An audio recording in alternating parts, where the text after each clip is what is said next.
ನಮಸ್ಕಾರ ಸ್ನೇಹಿತರೆ. ಮಲಬದ್ಧತೆ ಅನೇಕ ಜನರು ಅನುಭವಿಸುವ ಸಾಮಾನ್ಯ ಸಮಸ್ಯೆಯಾಗಿದೆ. ಇದನ್ನು ನಿರ್ಲಕ್ಷಿಸುವುದರಿಂದ ಮೂಲವ್ಯಾಧಿಯಂತಹ ಗಂಭೀರ ಕಾಯಿಲೆ ಉಂಟಾಗುತ್ತದೆ. ವೈದ್ಯರು ಇದನ್ನು ಶಾಶ್ವತವಾಗಿ ಗುಣಪಡಿಸುವ ಕೆಲವೊಂದು ಹಣ್ಣುಗಳ ಬಗ್ಗೆ ಮಾಹಿತಿ ನೀಡಿದ್ದಾರೆ. ಹಾಗಾದರೆ ಅವುಗಳು ಯಾವುವು ಎಂಬುದನ್ನು ಇವತ್ತಿನ ವಿಡಿಯೋ ಮುಖಾಂತರ ತಿಳಿದುಕೊಳ್ಳೋಣ. ಅದಕ್ಕೂ ಮುನ್ನ ನೀವಿನ್ನೂ ನಮ್ಮ ಚಾನಲ್ಗೆ ಸಬ್ಸ್ಕ್ರೈಬ್ ಆಗಿಲ್ಲ ಅಂದರೆ ಪ್ಲೀಸ್ ಸಬ್ಸ್ಕ್ರೈಬ್ ಮಾಡ್ಕೊಳ್ಳಿ. ಹಾಗೆ ಪಕ್ಕದಲ್ಲೇ ಇರುವಂತಹ ಬೆಲ್ ಐಕನ್ನ ಕ್ಲಿಕ್ ಮಾಡಿ. ಯಾರಿಗೆ ದೀರ್ಘಕಾಲದ ಮಲಬದ್ಧತೆ ಸಮಸ್ಯೆ ಇರುತ್ತದೆಯೋ, ಅಂದರೆ ಸರಿಯಾಗಿ ಮಲವಿಸರ್ಜನೆ ಆಗದಿರುವ ಸಮಸ್ಯೆ ಇರುವವರು, ಅಂಥವರಿಗೆ ಪೈಲ್ಸ್ ಅಥವಾ ಮೂಲವ್ಯಾಧಿ ಸಮಸ್ಯೆಗಳು ಬಹಳ ಬೇಗನೆ ಕಾಣಿಸಿಕೊಳ್ಳಲು ಶುರುವಾಗುತ್ತದೆ. ಇಂದಿನ ದಿನಗಳಲ್ಲಿ ಸಣ್ಣ ವಯಸ್ಸಿಗೆ ಈ ಸಮಸ್ಯೆಯಿಂದ ಹೆಚ್ಚಿನವರು ಬಳಲುತ್ತಿದ್ದಾರೆ. ಇದಕ್ಕೆ ಮುಖ್ಯ ಕಾರಣ ಜನರು ಅನುಸರಿಸುತ್ತಿರುವ ಆಹಾರ ಪದ್ಧತಿ ಹಾಗೂ ಜಡ ಜೀವನ ಶೈಲಿ ಎಂದು ನೇರವಾಗಿ ಹೇಳಬಹುದು. ಇದನ್ನು ಹೊರತುಪಡಿಸಿ ನೋಡುವುದಾದರೆ ನಾರಿನಾಂಶ ಒಳಗೊಂಡಿರುವ ಆಹಾರ ಪದ್ಧತಿಯನ್ನು ಅನುಸರಿಸಿಕೊಂಡು ಹೋಗದೇ ಇರುವವರಲ್ಲಿಯೂ ಕೂಡ ಈ ಸಮಸ್ಯೆಗಳು ಬಹಳ ಬೇಗನೆ ಕಾಣಿಸಿಕೊಳ್ಳುವ ಸಾಧ್ಯತೆ ಹೆಚ್ಚಿರುತ್ತದೆ. ಜೊತೆಗೆ ಕೆಲವೊಂದು ಕೆಟ್ಟ ಜೀವನ ಶೈಲಿಯಿಂದಲೂ ಕೂಡ ಈ ಸಮಸ್ಯೆಗಳು ಬಿಗಡಾಯಿಸುತ್ತವೆ.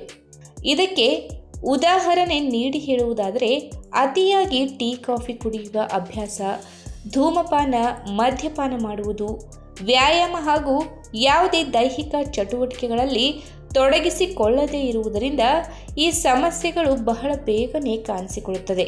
ಇನ್ನು ನಾವು ನಾರಿನಾಂಶ ಹೆಚ್ಚಿರುವ ಆಹಾರ ಪದಾರ್ಥಗಳನ್ನು ಸೇವನೆ ಮಾಡುವ ಅಭ್ಯಾಸ ಮಾಡುತ್ತಾ ಬಂದರೆ ಜೀರ್ಣಶಕ್ತಿ ಹೆಚ್ಚಾಗುವುದರ ಜೊತೆಗೆ ದೇಹಕ್ಕೆ ಸಿಗಬೇಕಾದ ಎಲ್ಲ ಬಗೆಯ ಪೋಷಕಾಂಶಗಳು ಸಿಗುವಂತಾಗಿ ಅಜೀರ್ಣತೆ, ಹೊಟ್ಟೆ ಉಬ್ಬರ, ಗ್ಯಾಸ್ಟ್ರಿಕ್, ಮಲಬದ್ಧತೆ ಸಮಸ್ಯೆ ದೂರವಾಗಿ ಬೆಳಗಿನ ಸಮಯದಲ್ಲಿ ಸರಿಯಾಗಿ ಮಲವಿಸರ್ಜನೆ ಮತ್ತು ಅತ್ಯುತ್ತಮವಾದ ಹೊಟ್ಟೆಯ ಆರೋಗ್ಯವನ್ನು ಕಾಯ್ದುಕೊಂಡಂತೆಯಾಗುತ್ತದೆ. ಇನ್ನು ಮಲಬದ್ಧತೆ ಕಾಣಿಸಿಕೊಳ್ಳಲು ಕಾರಣಗಳನ್ನು ನೋಡುವುದಾದರೆ, ಮಲಬದ್ಧತೆ ಎಂದರೆ ಬೆಳಗ್ಗೆ ಎದ್ದ ನಂತರ ಹೊಟ್ಟೆ ಸ್ವಚ್ಛವಾಗದೇ ಇರುವುದು. ಇದಕ್ಕೆ ಹಲವು ಕಾರಣಗಳಿರಬಹುದು.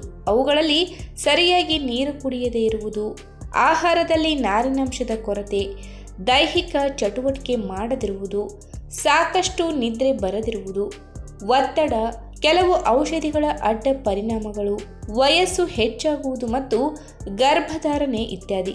ಹೀಗಾಗಿ ಈ ಸಮಸ್ಯೆಯಿಂದ ಬಳಲುತ್ತಿರುವವರು ತಮ್ಮ ದೈನಂದಿನ ಆಹಾರ ಪದ್ಧತಿಯಲ್ಲಿ ಕೆಲವೊಂದು ಬದಲಾವಣೆಗಳನ್ನು ತಂದುಕೊಳ್ಳುವುದರ ಜೊತೆಗೆ ಕೆಲವೊಂದು ಬಗೆಯ ಹಣ್ಣುಗಳನ್ನು ಕೂಡ ಸೇವನೆ ಮಾಡುವ ಅಭ್ಯಾಸ ಮಾಡಿಕೊಳ್ಳಬೇಕು.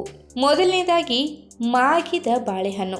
ಚೆನ್ನಾಗಿ ಮಾಗಿದ ಬಾಳೆಹಣ್ಣು ತಿನ್ನುವ ಅಭ್ಯಾಸ ಮಾಡಿಕೊಂಡರೆ ಮಲಬದ್ಧತೆ ಸಮಸ್ಯೆ ತಕ್ಕ ಮಟ್ಟಿಗಾದರೂ ಪರಿಹಾರ ಕಂಡುಕೊಳ್ಳಬಹುದು. ಅಷ್ಟೇ ಅಲ್ಲದೆ ಮಲ ವಿಸರ್ಜನೆ ಸಂದರ್ಭದಲ್ಲಿ ಕಾಣಿಸಿಕೊಳ್ಳುವ ಪೈಲ್ಸ್ ಸಮಸ್ಯೆಯ ಲಕ್ಷಣಗಳಾದ ರಕ್ತಸ್ರಾವ, ಊತ ಹಾಗೂ ನೋವಿನ ಸಮಸ್ಯೆಯು ಕೂಡ ಬಹಳ ಬೇಗನೆ ನಿವಾರಣೆಯಾಗುತ್ತದೆ. ಒಂದು ವೇಳೆ ಈಗಾಗಲೇ ಮೂಲವ್ಯಾಧಿ ಸಮಸ್ಯೆ ಅಥವಾ ಪೈಲ್ಸ್ ಸಮಸ್ಯೆಯಿಂದ ಬಳಲುತ್ತಿರುವವರು ರಾತ್ರಿ ಮಲಗುವ ಮುನ್ನ ಮಧ್ಯಮ ಗಾತ್ರದ 2 ಬಾಳೆಹಣ್ಣು ಸೇವನೆ ಮಾಡಿ. ಇದಕ್ಕೆ ಪ್ರಮುಖ ಕಾರಣ ಈ ಹಣ್ಣಿನಲ್ಲಿ ಕಂಡುಬರುವ ಅಧಿಕ ಪ್ರಮಾಣದ ನಾರಿನಾಂಶ. ಇನ್ನು ಕಿವಿ ಹಣ್ಣು. ಹುಳಿ ಮಿಶ್ರಿತ ಸಿಹಿ ರುಚಿಯನ್ನು ಹೊಂದಿರುವ ಕಿವಿ ಹಣ್ಣಿನಲ್ಲಿ ಅಗಾಧ ಪ್ರಮಾಣದ ವಿಟಮಿನ್ ಸಿ ಇರುವ ಜೊತೆಗೆ ಕರಗುವ ಹಾಗೂ ಕರಗದ ನಾರಿನಾಂಶವೂ ಕೂಡ ಸಮೃದ್ಧ ಪ್ರಮಾಣದಲ್ಲಿ ಕಂಡುಬರುವುದರಿಂದ ಮಲಬದ್ಧತೆಯಂತಹ ಆರೋಗ್ಯ ಸಮಸ್ಯೆಯನ್ನು ದೂರ ಮಾಡಲು ನೆರವಿಗೆ ಬರುತ್ತದೆ. ಇನ್ನು ಅಂಜೂರ ಹಣ್ಣು. ಅಂಜೂರದಲ್ಲಿ ಕಂಡುಬರುವ ಅಧಿಕ ಪ್ರಮಾಣದ ನಾರಿನಾಂಶವು ಜೀರ್ಣಕ್ರಿಯೆಯ ಪ್ರಕ್ರಿಯೆಯನ್ನು ಸುಲಭಗೊಳಿಸುವುದರ ಜೊತೆಗೆ ಜೀರ್ಣಗೊಂಡ ಆಹಾರ ಪದಾರ್ಥಗಳು ಸುಲಭವಾಗಿ ಕರುಳುಗಳಲ್ಲಿ ಚಲಿಸುವಂತೆ ಮಾಡುತ್ತದೆ. ಇದರಿಂದ ಅಜೀರ್ಣ, ಮಲಬದ್ಧತೆಯಂತಹ ದೀರ್ಘಕಾಲದ ಸಮಸ್ಯೆಗಳು ಕ್ರಮೇಣವಾಗಿ ದೂರವಾಗುತ್ತವೆ. ಹೀಗಾಗಿ ಈಗಾಗಲೇ ಮಲಬದ್ಧತೆ ಸಮಸ್ಯೆ ಇರುವವರು ಪ್ರತಿದಿನ ರಾತ್ರಿ ಮಲಗುವ ಮುನ್ನ 3-4 ಒಣ ಅಂಜೂರಗಳನ್ನು ನೆನೆಸಿಟ್ಟು ಬೆಳಿಗ್ಗೆ ಎದ್ದ ಕೂಡಲೇ ಖಾಲಿ ಹೊಟ್ಟೆಗೆ ತಿನ್ನುವ ಅಭ್ಯಾಸ ಮಾಡಿಕೊಂಡರೆ ಮಲಬದ್ಧತೆ ಸಮಸ್ಯೆ ಕ್ರಮೇಣವಾಗಿ ದೂರವಾಗುತ್ತದೆ. ಇನ್ನು ಸೇಬು ಹಾಗೂ ಪಪ್ಪಾಯಿ ಹಣ್ಣು. ಸೇಬು ಹಣ್ಣಿನಲ್ಲಿ ಉತ್ತಮ ಪ್ರಮಾಣದ ನಾರಿನಾಂಶ ಕಂಡುಬರುವುದರಿಂದ ಇದು ಮಲವನ್ನು ಮೃದುಗೊಳಿಸಲು ಸಹಾಯ ಮಾಡುತ್ತದೆ. ಇದರಲ್ಲಿ ಪೆಕ್ಟಿನ್ ಅಂಶ ಅಧಿಕ ಪ್ರಮಾಣದಲ್ಲಿ ಕಂಡುಬರುತ್ತಿದ್ದು ಇದು ಮಲವನ್ನು ಮೃದುಗೊಳಿಸುತ್ತದೆ. ಇದರ ಜೊತೆಗೆ ಪಪ್ಪಾಯಿ ಕೂಡ ಉತ್ತಮ ಆಯ್ಕೆಯಾಗಿದೆ, ಏಕೆಂದರೆ ಇದರಲ್ಲಿ ಫೈಬರ್ ಇರುತ್ತದೆ.